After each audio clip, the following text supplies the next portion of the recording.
are. We Hello, are hello. live. Awesome. Welcome, everyone. Happy Wednesday. Great to be here with you. If you're tuning in and joining us from Instagram or Facebook or in our group, wherever you're joining us, any platform, say hello.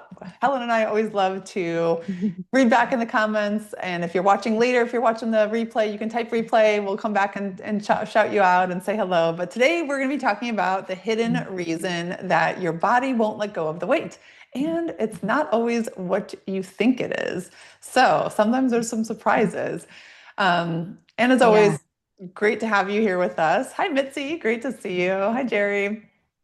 Um, yeah. So the hidden reason Yeah. your body won't let go of the weight. Let's dive in, Helen.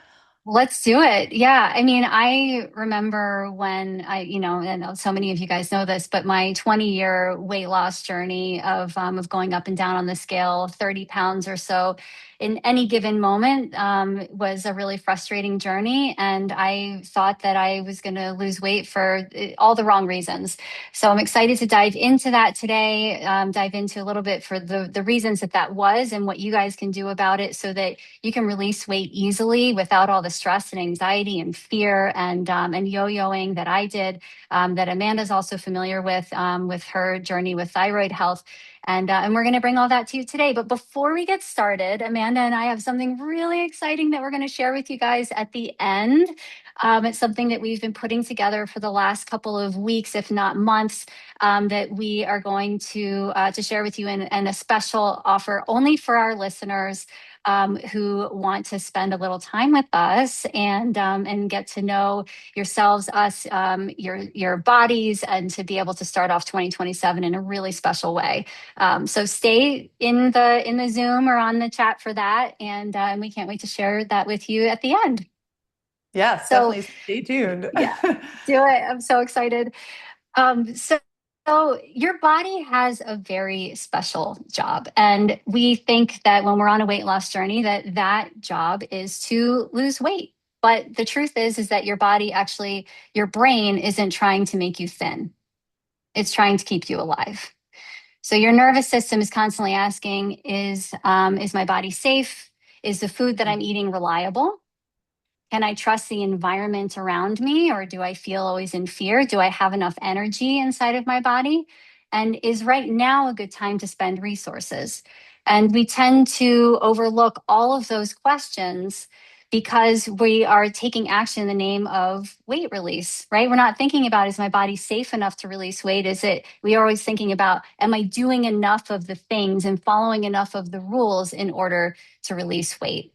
But unfortunately, what ends up happening when we do that is that everyday things like chronic dieting, undereating, skipping meals, poor sleep, constant rushing, excessive cardio exercise, high emotional stress, negative self talk, these all create an environment inside the body that is simply unsafe. And the body is asking you to listen to those things before it can actually do its job of releasing, because your body doesn't separate emotional stress from physical stress very well. They send the same signals, right? Mhm. So to your brain, I hate my body, I can't trust myself, and I'll start over on Monday, becomes signs of chronic stress and patterns in the body, which Amanda talks to us about patterns all the time. So, Amanda, tell us a little bit about how the three patterns that we help our clients with, especially in our one on one coaching, how those patterns really create this message that something's unsafe, and how does Mhm. addressing those patterns help us create safety in the body? Yeah, definitely, Helen. And you hear us talk about this all the time. There's the three primary common hormone patterns of imbalance that we see. Our first is energy and output fatigue. And by the way, if you haven't yet, you can take our hormone freedom assessment.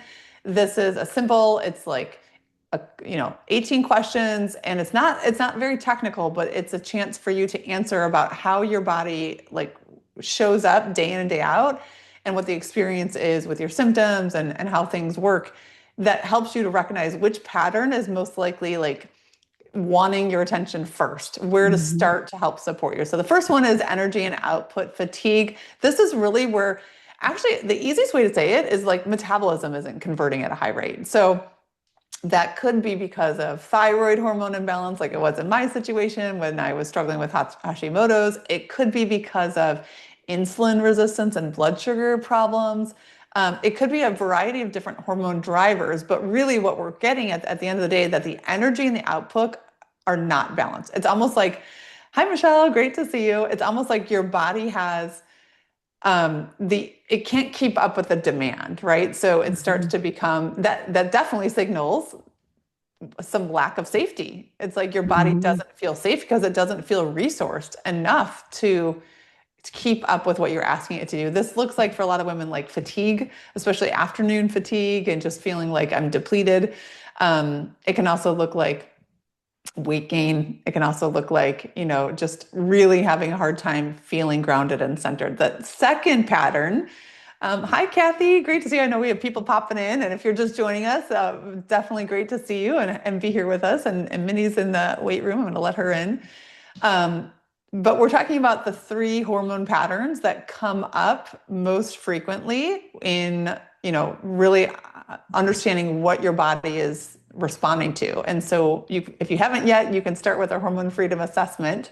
We'll put the link in the chat. That's always a great indicator of knowing where your body wants support first. That first one I said is energy and output fatigue. It's really where you can't kind of keep up with that metabolic demand.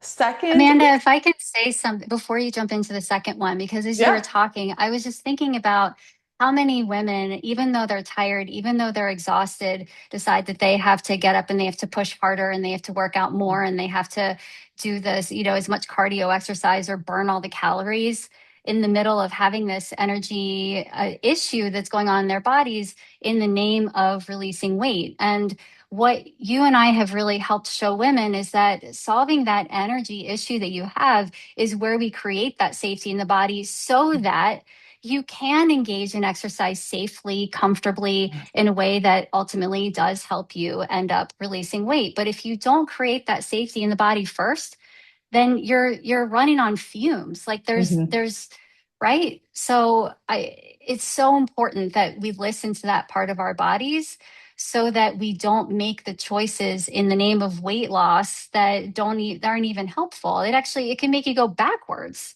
Totally.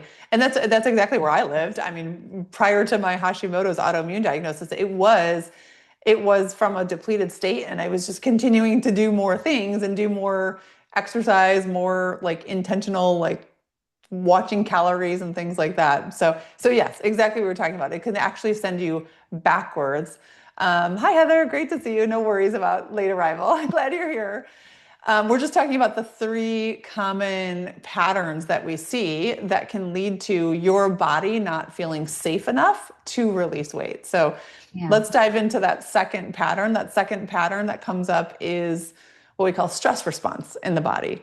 And this is where, and honestly, this is surprising. So oftentimes with our private clients, when we actually do the hormone testing, people assume that they have high cortisol. And it can be high cortisol because for a while your body can have just really elevated levels of cortisol, the primary stress hormone, that certainly is going to give a sense of, hey, my body and my environment is not reliable, it's not consistent, it's not safe. And this could be, like Helen said before, from a mental emotional stressor. This could be from a physiological stressor. Maybe you have allergies or different inflammation patterns that have been built up in your gut. It could be different types of stressors, but something is creating that demand on the adrenal system. And it goes high for a while, but then sometimes we get to a place of where your body can't even keep up with it, and that cortisol level is actually flatlined. So sometimes I have women tell me like, oh, I know I have too much stress, and I try and do more mindfulness practices and meditation and so on and so forth. My cortisol must be really high. Mhm. But when we actually look at the functional testing, it's actually they don't even get that awakening response. So they don't even get that kind of get up and go and wake up with energy, and that's really what leaves them depleted. But the second pattern is to look at how is that stress response signaling in our body, because we want to have a really strong ability to respond to stress, but then also have your nervous system be able to get out of that chronic fight or flight response and move into the parasympathetic rest and digest and heal response pattern. So that's the second one that's very common. And again, if you're really, stuck in fight or flight with that stress response active, it doesn't feel safe enough to release weight. And then the third Mhm. pattern is the fueling and digestion challenges, right, Helen? So, and again, these kind of intermix. Sometimes people are like, well, I feel like I struggle with some bloating and I struggle with constipation, so I could have some digestion, symptoms, but I also have really low energy. And they do intermix. Everything is connected and related in our bodies. But the fueling and digestion is a really big one because it's tied to gut health. And gut health Yeah, is how we nourish every single cell in the body, right? That is so critical. And, obviously being able to have adequate nourishment, adequate, you know, key nutrients, minerals, all the things that your cells need to have really strong metabolism and to really be able to function at a high level. That lack of absorption, that lack of your body's ability to break things down or to have some, dysbiosis in your gut, that's certainly going to be a lack of safety and make it very, very hard to lose weight if there's imbalance there. absolutely. I mean, Amanda, I remember a time back in my late 20s where I was training for a marathon because honestly, guys, I wanted some sort of structure to lose weight. I'm like, if I can run 26 miles and I see all these like thin runners, that's what I'm going to look like. And that's not what my body needed at all. I also had a lot of gut health issues. My skin was red. I felt inflamed. I remember coming home from work and just needing to crawl under the covers and put the pillow over my head and have it be completely dark so that I could replenish myself. And I was also at the same time, guys, I was like serial dieter, seriously. At the same time, I was doing a 21-day fix. So I don't know if you guys remember that, but with all the Yep. little plastic containers and all the little things that you do exactly in that way, I completely burned out. I wasn't fueling myself in the right way for marathon training in the first place. I wasn't taking care of myself. I was making other choices that were causing more inflammation in the body, not less. And at the same time, I was hyper stressing my body out. And it took me quite a long time to rebalance my hormones, to Mhm. be able to function optimally and to release weight. Because during that time, I never actually got to the place that I wanted to get to, even though I had all of my best intentions. That wasn't working. Yeah. Yeah. And I just love to take a moment as we talk about like the energy and output fatigue, the stress response pattern, and the fueling and digestion, especially for those of you that are listening live, for those of you that are here in the room with us, please put in the chat, share with us. Like, I'd love to hear what feels like it's most like kind of resonates with you, or maybe is going on in your body. Like, if you feel free to unmute, if you want to chime in, if you're somebody who likes to, you know, participate, we love that. If you want to put into the chat, let us know like which pattern, the energy and output fatigue, the stress response pattern, or the fueling and digestion challenges seems to be most all three, but stress response is the strongest. Yeah, Mitzi, that was Mhm. me for sure. Like I will say, when I was at my kind of peak, I definitely knew the stress response was definitely the strongest. Like I don't know if anyone can relate to this or has ever been in this situation, but with my four daughters, they were younger at the time. I remember being like, I just couldn't, I had such a short fuse. Like I couldn't Mhm. even tolerate them being loud in the other room. I'd be like, girls, girls. Like I was so snippy. I was Totally. I was a bitch to be around because, and it wasn't like, I look back at that and I can have compassion for that version of myself because I just had no bandwidth. It's like Mhm. almost like when you find that you're impatient, easily frustrated. I mean, that was me. That's how it presented in my situation, was my body was just like had nothing left to give. You know what I mean? Yeah. So, okay, cool. Well, yeah, thanks for sharing and chiming in. And the Heather, amazing thing, oh, sorry, Heather had something. I was just gonna say, Heather, what's coming up for you? Any of those patterns like resonate with you, or what seems like it could be the loudest? Uh, just kind of taking it all in at this point. Yeah. All those things are just general health, Hmm. right? whether it's over a lot of stress or you're not eating well and therefore you have inflammation, et cetera. So I'm just trying to pull it all together. Certainly stress causes you to do things that may not be good for you, like overeat. I'm a Mhm. little skeptical, I have to say. Like to me, it's kind of basically calories in and calories out. So Mm. releasing weight sounds a little hokey to me. That's Mm, just where I'm sitting and Yeah, where I'm coming from. I understand there, different kinds of calories and metabolism and things like that, but overall, for me, it's the amount of food I eat. I can I be very appreciate stressed, that. I can be very unhealthy, but if I eat less, I will lose weight. So, mm, Oh, I love that. I appreciate that honesty, right? Because it sounds like that's been your lived experience. And there's definitely validity to that. Like if we're changing the amount of food that's coming in, the food volume, the amount of calories, that's going to put the body in a deficit, right? mhm, Um, I'll be curious to see if there's any new ahas or any new insights that pop up for you, because we definitely have many clients that we worked with who actually, when they started eating more, is when they finally lost weight. Because sometimes the body goes into that starvation mode, and then it usually can work until it doesn't work anymore. And then it's mhm, like now you kind of hit a plateau, and the body, you actually need to fix metabolism in order to get the metabolism burning at a higher rate, which means it has to get better at taking nutrients and taking available capacity and converting it effectively. So yeah, it'll be interesting but I love that you shared that, Heather. Thank you for being so sorry. honest. No, I appreciate that. Yeah. That's awesome. yeah, I love I that think too. it's just And like you yeah, want to be at your optimum health in all areas, mental, physical, gut, right? So, Yeah. and you will probably achieve your goals, whether it's weight loss or other things, sort of the more balanced and healthy you are. So I guess I'm kind of looking at it sort of broadly as well, that, Yeah. these are all ways of kind of talking about your broad health. And hmm, so I do like I see it all as like a big picture. Um, Yeah. yeah.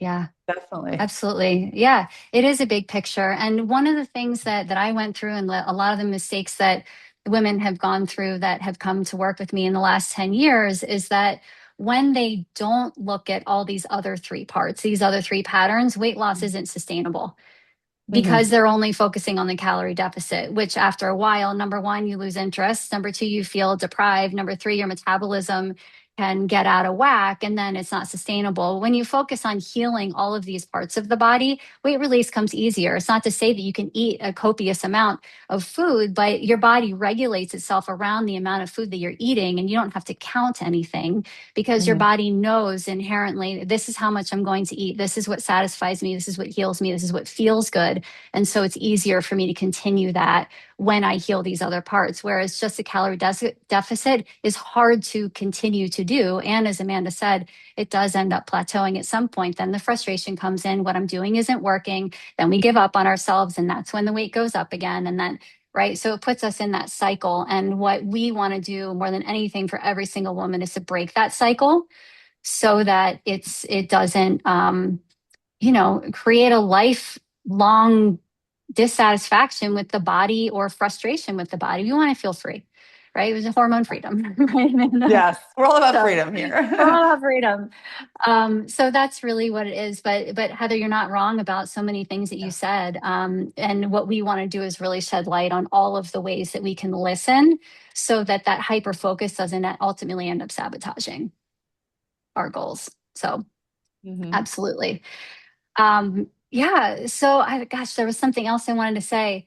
Um, I don't know. We had so much juicy stuff there. It was about maybe gut health, or I don't know. Amanda, do you have anything else to add on to that?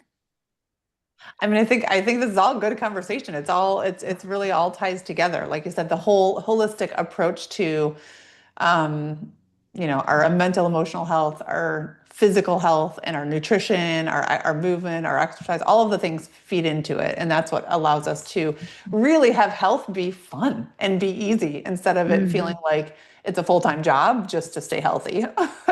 Yeah, definitely. And when you can have all of those pieces come together like a puzzle, right? Like Heather, like you said, like it's all a part of a puzzle that helps us be holistically healthy in our lives. There's so many other things that change besides the scale, and so many other things you get to get excited about, like reduced cravings, which automatically you end up eating less, better sleep, which Mhm. automatically you don't end up having blood sugar crashes and you end up not eating as much or craving as much sugar during the day, more stable energy as a result of that, better digestion. As a result of digestion, Amanda talks about this. Serotonin is built in the gut. You have improved mood. When you have an improved mood, you're not up late trying to find me time and eating to. Oops, sorry, I think my microphone just switched, but you guys can hear me, right? Uh, Yeah, I can still hear. Less urgency around food, and then recovery from exercise becomes more complete and fuels your body even more. So we want to look at those early wins, and when we have something like a plateau, we also want to look at those wins so that we don't give up on ourselves. Mhm. Because when we give up, that's when everything starts to go back in the other direction, and we believe things aren't working. But we have to look at all of these different parts of ourselves. Definitely. So really what we're talking about is like rather than asking, what is going to burn the most fat or what's going to help me lose the most weight, we want to start asking like, does my body feel safe? What is going to signal to my body that everything is a-okay, it's on track, and it's feeling good? Like for example, eating breakfast instead of waiting until you're starving and just kind of moving into the day and then, oh my God, I'm starving, I need to eat something. Or lifting weights instead of punishing yourself with massive cardio. I mean, I used to teach an hour of kickbox and then do a boot camp class right after that. Yeah, that doesn't work for my body anymore. Getting enough protein. You hear us talk about this a lot, but Mhm. protein really is an important signal, especially, and actually, ironically, when we become over age 40, as we age, and on days when we're less active, is when your protein needs are actually higher. A lot of women are surprised to find that out. It's on the days that you're not going to strength train or you maybe are less active than normal, is when you want protein to signal to your muscles and to your lean tissue. It's like a stimulus, right? So if we don't have adequate protein, especially on those days, that's what's going to help create that lean muscle loss that is so metabolically healthy. Going outside after meals, again, that glucose movement, when you have what I always talk about, consistent muscle contraction, just even a 5-minute walk after dinner is a huge difference because it signals to your body of like, oh, okay, nutrients came on board, we're going to use this, we have available reserve, and everything has like a place to be used. It works really well. Celebrating consistency, that is so huge. And this is why we do it with our clients every single week, Helen, is we're talking about like, what are your wins? What are the small little things, whether it be clients texting us a picture of their breakfast is like, hey, I had breakfast. I remembered to eat this morning. Or if it's, what, I've been like literally tracking over a period of several months and we can see it in their symptoms changing, like predictably. They always have, I think we average over a 62% symptom improvement in a couple of months because when you do it consistently, not perfectly, but consistently, that's when things really move the needle. And then practicing those calming signals to your nervous system. So whether it be taking a couple deep breaths before a meal, whether it's doing some emotional freedom technique with Helen in your sessions, we do some deeper layers of neurological rewiring that really resets the nervous system with different strategies and techniques. But these are little safety signals.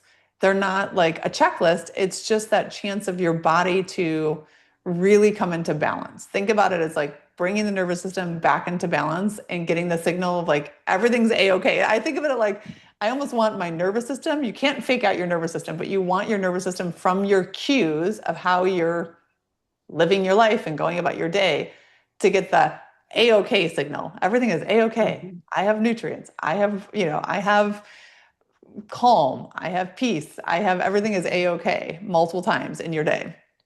Yeah. You're reminding me, Amanda, there's so many things that are kind of warning signs that we don't think about, right? We're like, oh, I'm gaining weight, like that's a warning sign. But there's these other warning signs, like if you're thinking in your head, I need to work out in order to get rid of or negate what I ate. Amanda was talking about the protein piece. Like some people are like, oh, well, I decided not to eat today because I'm not going to work out today or because I don't have enough time to get the exercise in. Like she said, that's totally backwards. Actually, on this day, you need to be fueling with protein. You need to be Hmm. fueling yourself. So when we have these types of thoughts, they're warning signs that you're actually not on the right track and you're depriving yourself. Something else that we tend to do is that we might, look at ourselves as being completely inconsistent because we missed a day. Like that's a warning sign that you're not actually paying attention to your body and you're not creating safety in your body. You're creating judgment, guilt, fear, shame, right? Hmm. Instead of being like, well, what can I do? What small step can I take today to be consistent? You're like, well, I haven't been consistent. I'm terrible. I'm a failure. I'm going to start again on Monday. Some of these thoughts that we have are also warning signs. It's not just physical, it's also mental and emotional. And for you to be able to Yeah. bring that to Amanda or me, whether in our one-on-one sessions or in our mindset and motivation calls, to talk about that fear, anxiety that you have over your body, that you think things aren't working for whatever reason, to be able to get that support in what's both going on physiologically, as well as emotionally, mentally, mindset wise, is invaluable and is another piece of the puzzle that so many people miss. Hmm. Yeah, Yeah. it's really important. And feeling empowered, feeling knowledgeable. Like I can't tell you, like, Helen, we were just talking about it, doing, having somebody to like really walk you through understanding what's happening in your body, right? So we have like, whether it be one of our little, 15-minute trainings where it helps women to see the cascade dynamics and how things change from, you know, earlier in your 30s and 20s, our bodies tend to be our ovarian driven as women, right? We obviously, our sex hormones are really having a strong indication. Once they start to decline and change, your body becomes more adrenal driven, cortisol driven, stress response driven. So that's going to have different changes in the body. But being able to like understand and make sense of it, you can feel empowered, you can feel knowledgeable and feel confident of like, oh wow, I really see. Like I can't tell you how many times I'm thinking of Debbie recently, like saw her micronutrient test and said, like, holy cow, I can actually see the nutrient levels in my cells and see why I'm struggling with inflammation because these key nutrients help to bring inflammation down. And I have really low levels of four of them. Okay, wow. So that makes me more inspired to choose foods that are going to give me these vitamin A and vitamin E and vitamin K that are important, anti-inflammatory nutrients. Like I think part of it is having the inspiration and the Mhm. clarity of knowing like this makes logical sense. A. B, this is something I can understand and make simple steps to change. And then C, I'm seeing evidence of that with my symptom improvements. I'm seeing evidence of in my, weekly conversations and coaching calls with you when I'm doing a reflection and celebrating my wins and seeing how that progress is moving forward. I mean, it's really cool to have that like clarity, that inspiration, and that transformation that all happens. Yeah. And that's the kind of safety that we offer, of course, in our membership, but specifically what Amanda's talking about is our 5-month one-on-one hormone freedom method program where you get to get those lab results, go through it in one-on-one sessions with Amanda, go through EFT, emotional freedom technique to discover some of those limiting beliefs and fear that may be trapped in the body that's keeping you from releasing weight or balancing your hormones or feeling energized. That's the kind of thing that we really offer in that one-on-one support. So if that's something you're interested in, definitely take the hormone freedom assessment. We're going to put that in the chat. We can reach out to you and let you know based on what your pattern is, what might be an appropriate next step for you. So that's something that you can absolutely do. And if 5 months feels like a lot, or you want to dip your toes in, you want to learn more about this, and you want to do this with me and Amanda, and actually have a chance to rest and renew in the most beautiful, incredible, magical place in the world, in the Berkshires. We're having a retreat in January at Miraval, and Miraval is a luxury complete restorative, gorgeous place in the Berkshires and the majestic, environment of the Berkshire Mountains, where a lot of healers and masters of health have come to actually to heal themselves too. So we want to invite you guys. We have one spot left, actually, $500 off of the retreat ticket, with $350 resort and spa credit that we are offering to you guys. And we would love to see who would be interested in joining us in that. So if you just want the link to explore more, no pressure. We'd love to just offer that to you guys. We have so many amazing people on the Zoom today. Hi, you guys. That's awesome. If you're on socials and you can't get the link on Instagram, for example, you can just write retreat and we'll make sure to get the link out to you. But if you're on Facebook or on Zoom, then I'm going to have the link to the retreat put in the chat so you guys can explore that and we'll see which person. We have one more spot at this. There were only 8 spots total for this particular offer, and there is one more left before the price goes up. So, Amanda, Yes. I mean, this I is mean, going to be it's amazing. And we always say this, Helen, right? Taking that time to just take a couple of days and totally unplug, especially it's after the holiday, buzz and busyness, but it's still early in the year. It's in late January. It's such a powerful self-care reset time. I mean, you and I have both seen the value of taking that time to step out of your everyday life, put yourself in a new environment, and really just do a deep dive of self-care, personal reflection. And honestly, that's usually the catalyst to what opens up the whole next year, because you're like setting intentions, you're getting really clear, getting really intentional about how you want to live, what type of health changes and up levels you're ready to step into, how to do that strategically and make that feasible and sustainable. But honestly, it's like pouring in so much inspiration and so much connection and so much new ahas that just bubble up. Every time I do it, like every time we step away and have these retreat experiences, it's like you return in a completely different place. It's hard to even put into words the value that gets experienced from the women that choose to give themselves this gift. I really look at it as like, this is a gift. And I know we've had some people say like, I'm gonna have my husband like give me this for a holiday gift early, and treat me to the retreat. Yeah, absolutely. Well, I always say this. I'm like, you could get 2 massages a month, every month for an entire year, or go get your nails done or something like that. But there's nothing that you can do in that small amount of time, getting your nails done or getting a massage or taking that time for yourself, that hour, that does not compare to taking 3 full days of filling yourself up that will last you over a year. Like literally, like seriously, I did this for myself last March and I'm still like not 2026, 2025 for my birthday.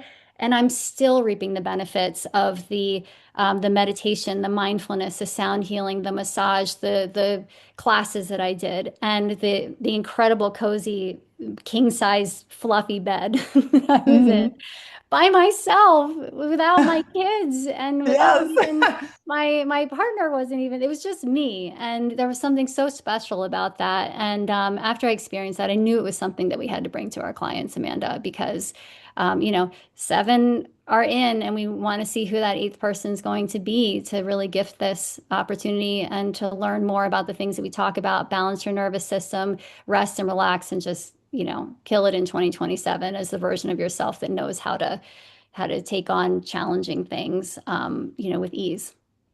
Yes, Yeah. absolutely. Cool. Right. Good. Any Awesome. questions? I guess as we wrap up here today, anyone have any questions? Anything else that is coming up top of mind that we can help support you with or help to provide some insight around? We'd love to support you with the We're here. patterns or um, anything. Yes. All right. Cool. Well, thank you. Have a great rest of your afternoon, and we'll see you again real. Oh, Thanks, Kathy, were you Libby. going to say Kathy. something? Thank you. Oh, you're welcome, Heather. I You're saw Kathy come welcome. off mute for a second. Oh, Kathy I and was Jack. just saying thank you. Oh, Oh, you're yeah. welcome. We love that too. Yes, thank Have a great day. you. Bye-bye. Great to see you. Bye. Have a good rest of your day.